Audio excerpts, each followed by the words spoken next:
Salam jumpa, Ibu Bapa, Saudara-saudari yang terkasih dalam Kristus. Sesaat lagi kita akan mendengarkan renungan harian dari Romo David Lemewu MGR. Mari kita siapkan hati dan selamat mendengarkan.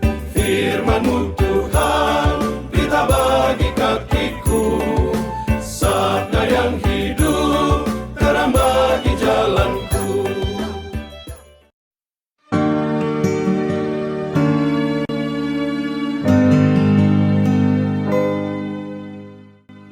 Sesungguhnya, jikalau biji gandum tidak jatuh ke dalam tanah dan mati, ia tetap satu biji saja. Tetapi jika ia mati, ia akan menghasilkan banyak buah. Barang siapa mencintai nyawanya, ia akan kehilangan nyawanya. Tetapi barang siapa tidak mencintai nyawanya di dunia ini, ia akan memeliharanya untuk hidup yang kekal. Santo Laurentius adalah salah seorang dari 7 diakon agung dari Paus Sixtus II. Dia menjadi asisten pengurus harta kekayaan gereja serta bertugas membagikan sedekah kepada para fakir miskin di Roma. Ketika Paus Sixtus II ditangkap oleh tentara Romawi, Laurentius berniat menemaninya. Tetapi sang Paus malah berkata, "Janganlah sedih dan menangis, anakku. Aku tidak sendirian. Kristus menyertai aku. Dan engkau, 3 hari lagi engkau akan mengikuti aku ke dalam kemuliaan surgawi." Apakah nubuat Sixtus itu sungguh terjadi? Prefek kota Roma yang rakus ternyata ingin memiliki kekayaan gereja yang cukup besar. Setelah diketahuinya bahwa Laurentius yang bertanggung jawab, ia membujuknya untuk menyerahkan semua kekayaan gereja kepada penguasa Romawi. Anehnya, Laurentius berjanji bahwa ia akan memberikannya dalam 3 hari. Tetapi apa yang ia perbuat? Laurentius segera mengumpulkan semua orang yang tidak mampu dan membagi-bagikan kekayaan gereja kepada mereka. Mereka lalu dituntunnya pergi menuju kediaman si prefek Roma itu. Dengan bangganya Laurentius berkata, "Tuanku, inilah harta kekayaan gereja yang saya pelihara. Terimalah dan merawatlah mereka sebaik-baiknya." Merasa terhina, Laurentius lalu ditangkap dan dipanggang hidup-hidup di atas bara terali besi. Laurentius berkata, "Di bawah perlindungan nama Yesus Kristus, aku tidak takut akan penderitaan ini, karena tidaklah akan lama." Bagi Santo Laurentius, nama Kristus adalah segala-galanya. Keberanian Laurentius sungguh luar biasa.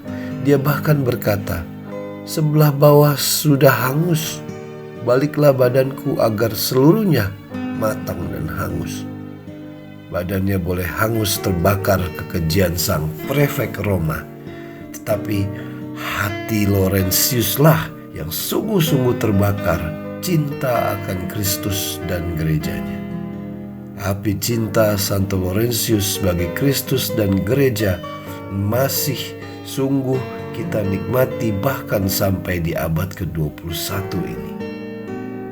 Mungkin kita berpikir bahwa ini hanya terjadi di abad-abad awal saja. Tetapi abad ke-21 adalah abad di mana jumlah pengikut Kristus yang dianiaya melebihi dari zaman manapun.